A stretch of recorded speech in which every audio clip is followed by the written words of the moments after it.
محنت کریں. ان اللہ کتب الاحسان فی کل شیء، اللہ پاک نے احسان کو ہر چیز پر لازم کرا دیا ہے.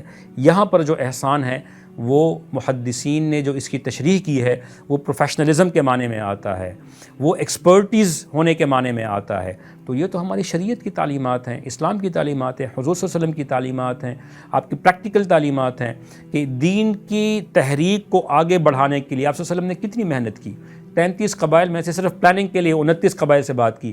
کوئی ایسا قافلہ نہیں آتا تھا جس سے آپ صلی اللہ علیہ وسلم بات نہیں فرماتے تھے، دین کی دعوت نہیں پہنچاتے تھے. پھر جو کوالٹی آف لائف تھی اس کو بہتر کرنے کے لیے جو آپ صلی اللہ علیہ وسلم نے اصول بتائے، جو ٹاؤن شپ تھی اس کے لیے مدینہ میں جانے کے بعد کس طریقے سے آپ صلی اللہ علیہ وسلم نے پوری ٹاؤن شپ پلاننگ کی کہ کس طریقے سے مین لیڈر کا گھر کہاں ہوگا. اس کے بعد ابوبکر صدیق، عمر، علی، عثمان، طلحہ، زبیر، ان کے گھروں کی نشاندہی کی. گلیوں کے حوالے سے آپ صلی اللہ علیہ وسلم نے پوری نشاندہی فرمائی. پھر فرمایا کہ جو باہر جائے گا سیکیورٹی کے حوالے سے 2 بندے جائیں گے اور بغیر، کیونکہ حالات جو ہے وہ خراب تھے تو اسلحے کے ساتھ جائیں گے، اور اکیلا بندہ نہیں جائے گا. یہ ساری پلاننگ آپ صلی اللہ علیہ وسلم نے فرمائی، پوری ٹاؤن شپ پلاننگ کی. پھر ٹیکنالوجی کو اڈاپٹ کرنے کے حوالے سے آپ صلی اللہ علیہ وسلم نے شام میں بھیجے، لنگوسٹکس کے حوالے سے عبرانی زبان کے لیے زید کو بھیجا رضی اللہ تعالیٰ عنہ کو. پھر جو وار مینجمنٹ کی سکلز کے حوالے سے آپ نے شام میں بھیجا، منجنیق کی ٹریننگ کے لیے آپ نے صحابہ کو باہر بھیجا. پھر اسلام کی زندگی ہمیں وہ ٹینشن والا جو پرسیپشن ہے نا، اسلام میں ٹینشن بالکل نہیں ہے. منقول ہے کہ آپ صلی اللہ علیہ وسلم جو ہے وہ بعض اوقات آپ کے ہاں صحابہ فرماتے ہیں کہ ہم مجلسیں لگاتے تھے ہنسنے کی، مسکرانے کی، اور بعض اوقات ایک صحابی باہر سے بلائے جاتے تھے کہ آ کے تھوڑی سی ٹینشن کو ریلیز کرے، تو ایک لائٹ موڈ میں اس کو لے کر چلے. پھر یہ بھی آتا ہے کہ آپ صلی اللہ علیہ وسلم نے کھیل کھیلے. 9 قسم کے کھیل ہے، گھڑ سواری ہے، تیر اندازی ہے، تیراکی ہے، سوئمنگ ہے، پھر کشتی ہے، پھر وزن اٹھانا ہے، وزن پھینکنا ہے، پھر جو ہے وہ دوڑ ہے، آپ نے خود دوڑ کی ہے اما عائشہ رضی اللہ عنہا کے ساتھ. تو یہ کھیل، تو اسلام کا جو پرسیپشن ہمارے ذہن میں ہے نا، ایک دقیانوسی زندگی کا، پرانی زندگی کا، یہ بالکل غلط ہے. خدا را اسلام کے بارے میں جانیے. اسلام ایک فطری دین ہے، ایک مکمل ضابط حیات ہے. اور محمد الرسول اللہ صلی اللہ علیہ وسلم نے جو تعلیمات دی ہیں ان میں 2 قسم کی تعلیمات ہیں، ایک کلوز سٹیٹمنٹس ہیں، اوپن سٹیٹمنٹس ہیں. اوپن سٹیٹمنٹس کو زمانے کے ماہرین، فقہاء، علماء، مجتہدین وہ کلوز کریں گے. ہم اناڑیوں کے پیچھے چلتے پھرتے ہیں اور اناڑی کا کھیلنا کھیل کا ستیہ ناس ہو جاتا ہے. 2 کتابیں پڑھ لی، باقاعدہ عالم نہیں ہوتے، باقاعدہ ایکسپرٹ نہیں ہوتے. اگر ہم گلی کے کسی بھی راہ چلتے ہوئے سے اپنی پرسکرپشن لیں گے کسی بیماری کی تو یا تو وہ تکا لگ جائے گا اور یا بیڑا غرق ہو جائے گا. تو اسی طرح اگر ہم کوئی بیماری ہوتی ہے اور باقاعدہ اس کی ڈیٹیل میں جا کے انالیسز کرتے ہیں، اس کے بعد پرسکرپشن آتی ہے، تو امید ہے کہ چانسز بہت ہیں. یہ ایک فطری طریقہ ہے. تو ایک ہے فطری طریقے سے چلنا، اور ایک ہے اب فل سسٹم کے تحت چلنا، اپنی مرضی سے چلنا. تو اس کو چاہے ہم جو بھی نام دیں، شریعت کا نام دیں یا ترقی یافتہ ممالک کی نقالی کا نام دیں، اس میں کامیابی نہیں ہے. کامیابی صرف میرے نبی صلی اللہ علیہ وسلم کے طریقوں میں ہے، اور ان کے طریقوں پر پی ایچ ڈیز کرنے کی ضرورت ہے، ریسرچ کرنے کی ضرورت ہے. جو کہ تعلیمی ادارے ہیں، آپ صلی اللہ علیہ وسلم کی ایک ادا پر کئی پیپرز لکھے جا سکتے ہیں، کئی پی ایچ ڈی کی ڈگریاں دی جا سکتی ہیں، کئی ایم فل کی ڈگریاں دی جا سکتی ہیں، اور الحمدللہ دی جا رہی ہیں.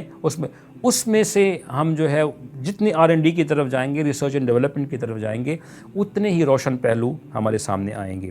تو آج کا جو پیغام ہے اس سیرت کے درس سے وہ یہ ہے کہ ہمارے نوجوانوں کے لیے خاص طور پر کہ خدا را توکل میں اور کام چوری میں فرق کرنا سیکھے.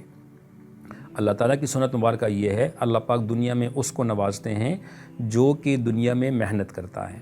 اور محنت کے کئی پہلو ہے، ایک جسمانی پہلو ہے، ایک روحانی پہلو ہے. آپ اس اپنی 10 منٹ کی محنت کو سٹرینتھن کر سکتے ہیں دعاؤں کے ذریعے سے، روحانی قوتوں کے ذریعے سے، اخلاق کے ذریعے سے، کسی کی جو وہ خیرخواہی ہے اس کو جیتنے کے حوالے سے. یہ کوالٹی آتی ہے نا، اس میں تڑکا لگتا ہے تو وہ کوالٹی اس کی بہتر ہو جاتی ہے. تو والدین کا احترام، اپنے بڑوں کی مان کر چلنا، چھوٹوں سے محبت، لوگوں کے حقوق کا خیال رکھنا، اپنے فرائض اور واجبات کو صحیح طریقے سے ادا کرنا اور صحیح ڈائریکشن میں محنت کرنا. مثلا اگر کسی بچے کا امتحان ہے اور وہ امتحان کے دنوں میں پڑھائی نہیں کرتا اور تہجد اور قرآن کی تلاوت اور ان کو زور دیتا ہے تو وہ تو ٹھیک ہے، اللہ کا ولی تو بن جائے گا، پاس نہیں ہوگا۔ اس وقت اس کی ڈائریکشن محنت کی ہے، کتاب کو زور دے اور اپنے فرائض واجبات کو ادا کرے۔ جب ایگزامز ہو جائیں پھر ماشاءاللہ تہجد بھی پڑھے، پھر جو ہے وہ ہاں یہ ہے کہ اسٹڈیز کے لیے رات کو اٹھے تو ساتھ میں تہجد 2 رکعت برکت کے لیے اللہ سے مانگ لے۔ وی نیڈ ٹو سیگریگیٹ، ہمیں سیگریگیشن کرنی ہے کہ رائٹ ڈائریکشن کون سی ہے جس میں کامیابی پنہا ہے، اور یہی ہمیں سیرت بتاتی ہے۔ آپ صلی اللہ علیہ وسلم کی جو تجارت، جو ہجرت تھی، پھر جو وہاں پر قیام تھا، پھر مدینہ میں SOPs کا قیام تھا، پھر میثاق مدینہ تھا، پھر مختلف قبائل کے ساتھ کانٹریکٹس تھے، ان کانٹریکٹس کو پورا کرنا تھا۔ یہ ساری وہ چیزیں ہیں جو ایک فطری محنت کی طرف توجہ دلاتی ہیں، لیکن محنت کے ساتھ ساتھ اللہ سے تعلق اور روحانیت کا تڑکا ہمیں ساتھ نہیں بھولنا، ورنہ وہ جو صرف خالی محنت ہے وہ کوری رہ جائے گی اور اس کا تعلق صرف دنیا سے ہوگا۔ اس کو آخرت میں شفٹ کرنے کے لیے ہمیں ایمان کی چابی کی ضرورت ہے، جو آخرت کے لاکر کا دروازہ ہمارے لیے کھولے گی۔ اگر وہ چابی نہیں ہوگی تو سب کچھ یہاں دھرا رہ جائے گا۔ اگر ایمان کی چابی ہم لے کر جائیں گے تو یہ تمام چیزیں ہم وہاں پر، یہ ایک پاس ورڈ ہے، ایک پاس کوڈ ہے جس کے ذریعے سے یہ چیزیں وہاں پر شفٹ ہو جائیں گی۔ اللہ تعالی ہمیں سیرت کو صحیح سمجھنے کی توفیق عطا فرمائے اور حضور صلی اللہ علیہ وسلم کا صحیح امتی، کما حقہ امتی بننے کی توفیق عطا فرمائے، ایسا امتی کہ جب قیامت کے دن نبی علیہ الصلوۃ والسلام کا سامنا ہو تو ہمیں شرمندگی محسوس نہ ہو، اور ہم اس کا استحقاق رکھیں کہ آپ صلی اللہ علیہ وسلم اپنے ہاتھ مبارک سے حوض کوثر پہ ہمیں اپنے ہاتھ مبارک سے جام کوثر پلا دے تاکہ ہماری پیاس بجھ جائے۔